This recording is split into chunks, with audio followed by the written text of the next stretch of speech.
This podcast is not intended to provide any investment advice. The opinions expressed here by either the hosts or guests do not necessarily reflect the views of PSA, Collectors Holdings, or any of their affiliates. Any discussion of collectible values in the past or present is not a guarantee of future performance.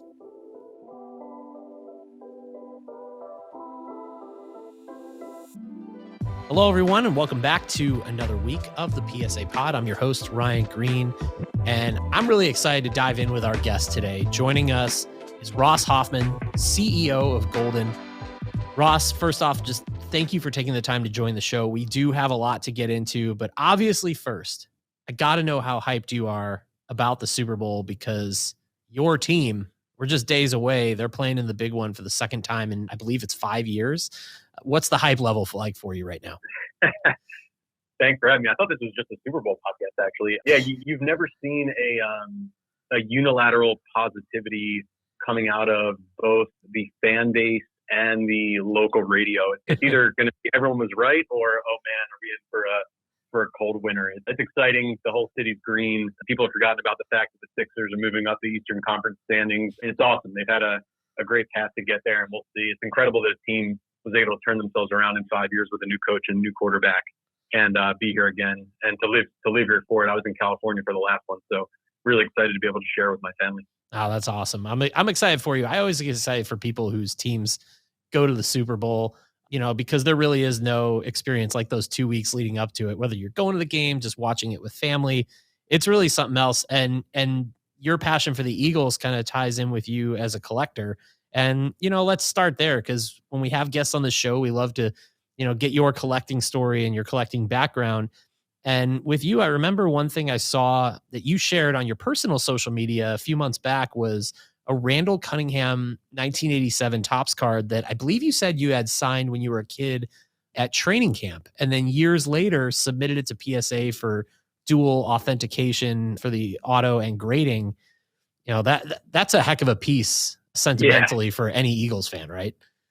Yeah, never for sale. I got an 8.9, which I was pretty pleased with, given that I've been sitting on it, 30 plus years. I mean, my dad would take me to, that was in Lehigh at the training camp when Buddy Ryan was the coach, and you'd stand there and get autographs from players. You weren't taking a selfie or putting anything on social media. No one had a phone then. And I would also stand outside the stadium. I mean, I have, whether it's autographed cards or autographed piece of paper, Seth Joyner, Clyde Simmons, Jerome Brown, Reggie White, all of the iconic Eagles from the 80s. That got me into it. I would go to the convention center with my dad. It would take me to card shows. Then, in the 90s, this is before Kobe, even like 93 Topps Finest, chasing the MJ refractor. Like, yeah, I still have all that stuff. For me, it's all about nostalgia, whether it's for me personally, for me to show my son or my daughter things that I cared about when I was their age, or also for I love buying people cards as gifts.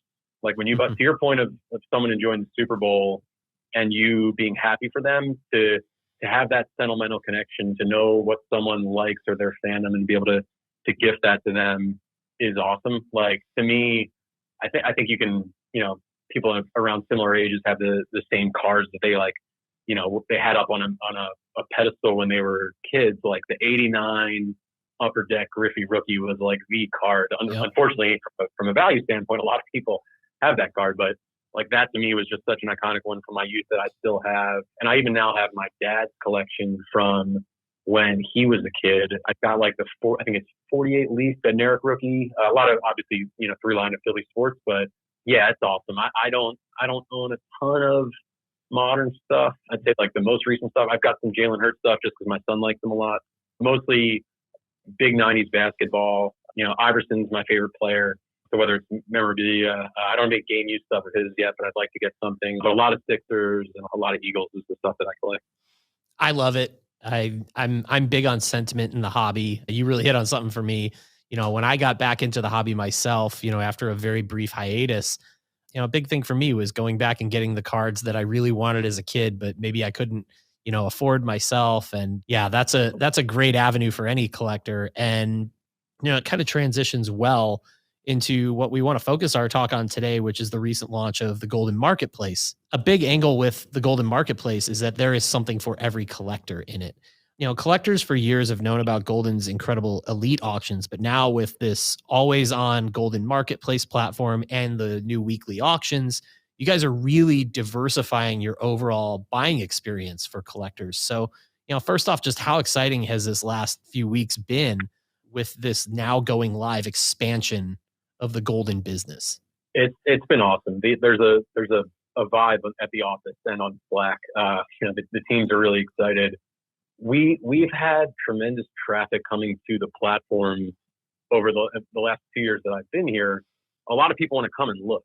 Mm-hmm. When we've got the Aaron Judge ball or the 60-second home run ball, right now we've got the Hand of God Maradona ball from the '86 World Cup. It's a 1.15 million. People want to come and they want to see that. They want to see pictures of it. They want to read the story behind it. I compare it to showing someone a house on Zillow. I send you an incredible house on Zillow. You click the link. You probably look at every picture. You might show who's around you.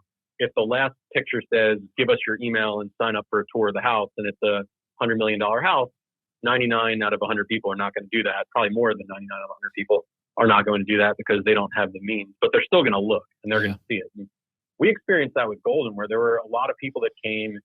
We built a tremendous marketing arm. We've got a really wide reach where people would come and look, but there wasn't something for every collector. Frankly, it was a luxury brand. Mm-hmm. But a lot of luxury brands also have more accessible offerings. Now, if you look at the site, we've got weekly auctions closing every Thursday. They start at $5. So we've got things starting at $5 on the platform. We've got things for $1.15 million on the platform. We've got a LeBron gold refractor that's I think at like $450K. We've got, I sold a Hertz rookie card yesterday for Mosaic for I think $50, which someone got a steal on, by the way.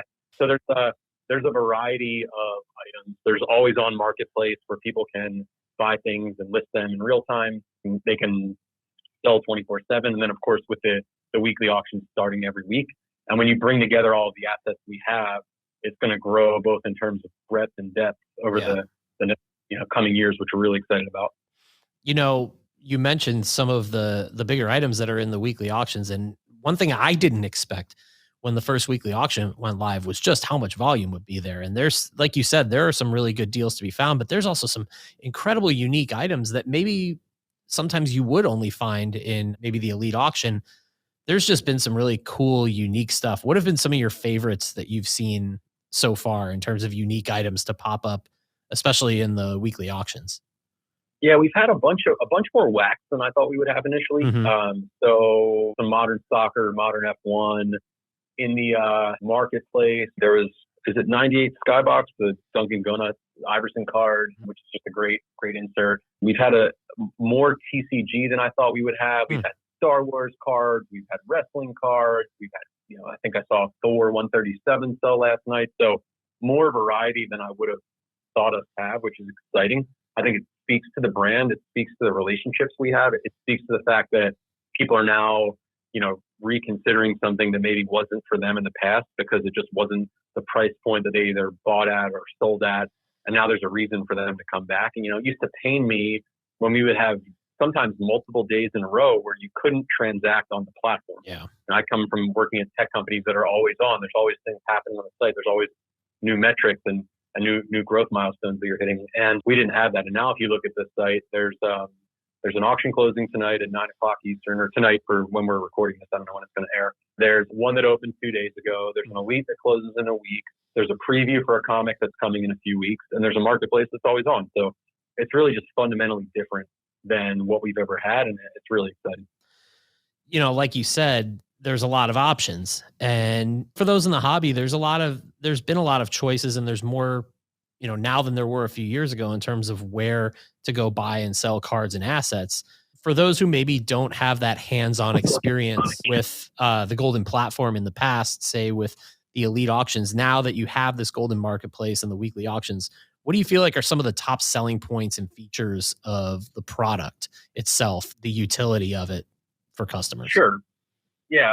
So first is just simplicity. For those that collect, it's hard. There's a lot of work that comes with collecting. You have to find signal through the noise. You have to, whether you're searching for a product or you're not sure what to search for, you have to list something. You have to photograph it. You have to find a buyer. You have to hope the buyer pays you. You have to hope something doesn't get lost in the mail. Like we are taking all of that off the hands of collectors so they can do what they love.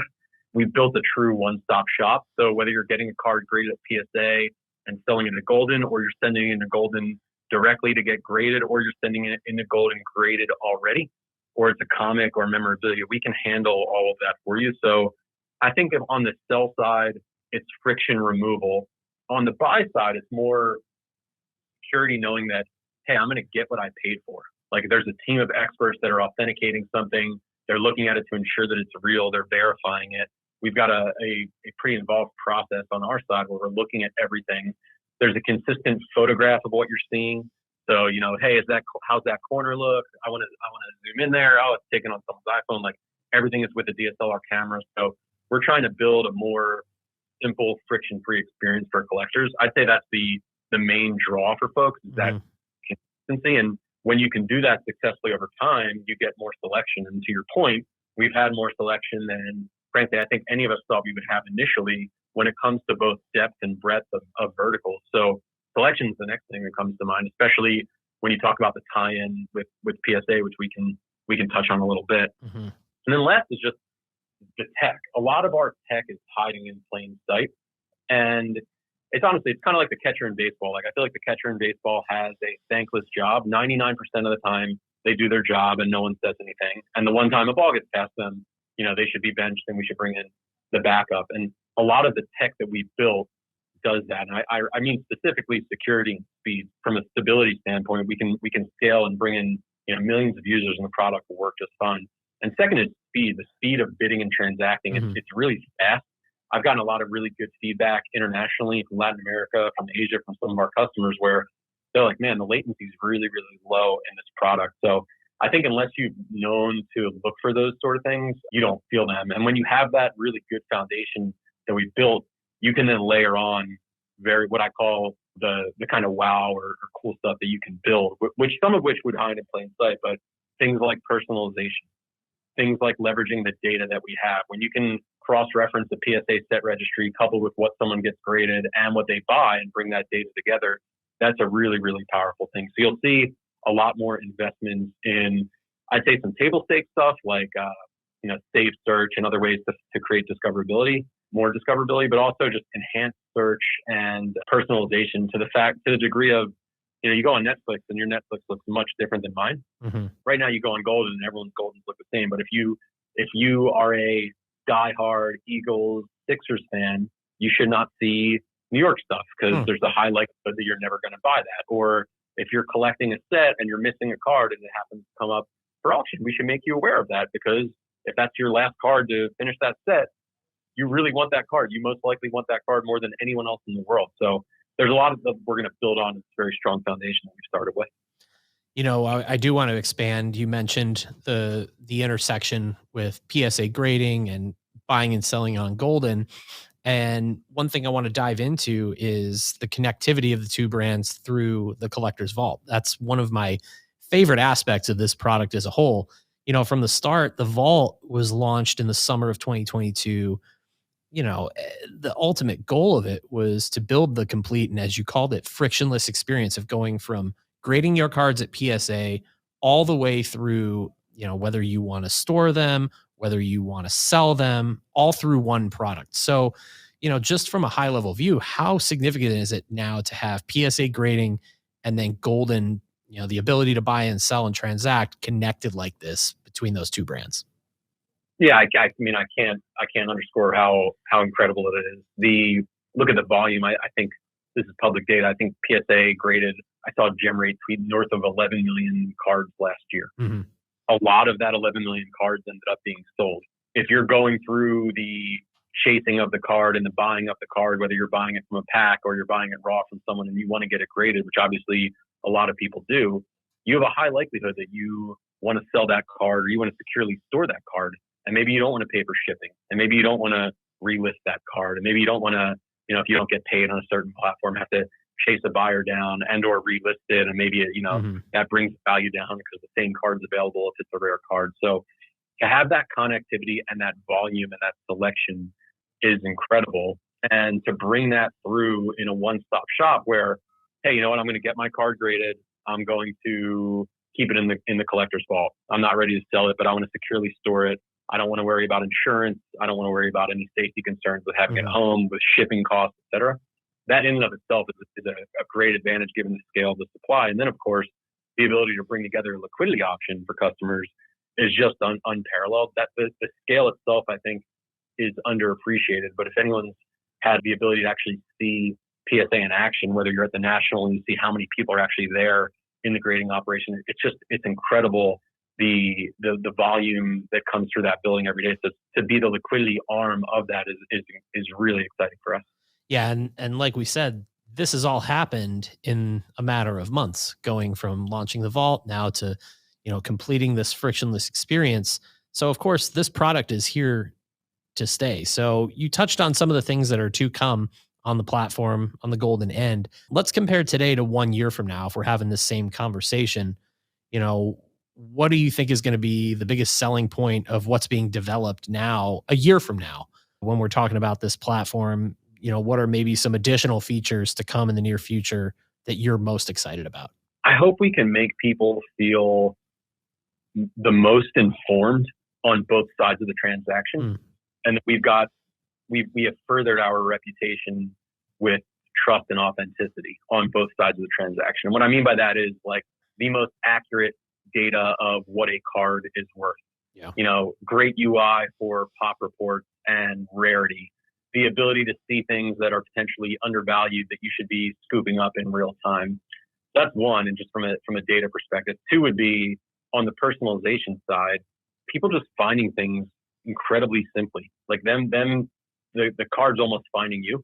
Mm-hmm. I would like that lightweight, elegant experience for our customers where it's more push than pull for them, where they just get things, surfaced to them, and it's super simple. And I'd say three would be, hopefully from a scale standpoint, where, our weekly auctions now are pushing up around 2,000 cards a week. Like we want to be selling many more orders of magnitude than cards a day. So I think it really comes down to more simplicity, more leveraging of the data we have, and more scale. And with scale might come other verticals as well that we are looking at now. We've moved comics and we're moving there pretty aggressively, but looking at other verticals as well. Ross, I'm not going to ask you before you leave for a prediction on the Super Bowl because I pretty much know who you're going to pick. What did the spread open up at? Eagles were getting one, and then it flipped to them, I think laying a couple. Yeah. And who knows where it's going to close by the time we kick off. But I just want to call some attention to another, we opened talking about a piece of your Eagles collection that you shared on social media. And I'm going to close on one too, because you tweeted a few days ago a picture of your first PSA ticket grading return. And it included a 1960 Eagles NFL championship game ticket. I mean, that's incredible. That's a 60-plus-year-old ticket. And your dad was at the game. What timing on this? Yeah, crazy that it came back when it did. He was at the game. What's not in that picture is I also chased down the program from the game, and it smells real. It smells very old. So I'm actually getting them framed for him. The frame shop that I took it to down the street from our office they were geeking out and wanted to take pictures with it. So it was pretty cool. But yeah, again, bringing it back to nostalgia, like I think my dad was 14 years old and his grandfather took him to that game. And he would tell me about that forever because the Eagles, unfortunately, not as of late, but before then had a long haul without winning. So to be able to share that with him is just awesome, and really excited to give him that piece before the game. And I will be watching the game with him and my son in our house. So really excited to do that. That's amazing. That's just how it should be. Yeah, totally. Well, once again, Ross Hoffman, CEO of Goldin, thank you for taking the time to join us. I do want to say, everyone, head to goldin.co. You want to check out the new Always On Marketplace. You got to check out the weekly auctions. As Ross said, they're consistently running. They open on Tuesdays. They close on Thursdays. Incredible pieces there. And also follow Goldin on social at Goldin Co. across the board. They are constantly featuring content, featuring items that are up for auction in the weekly auctions, obviously pieces that are in the elite auctions, but also items in the Always On Goldin Marketplace. It's an incredible platform. I can't wait to see how this builds over the next few years. Thanks. And yeah, we haven't advertised this, but we've acquired the URL goldin.com. So check us out on goldin.com moving forward.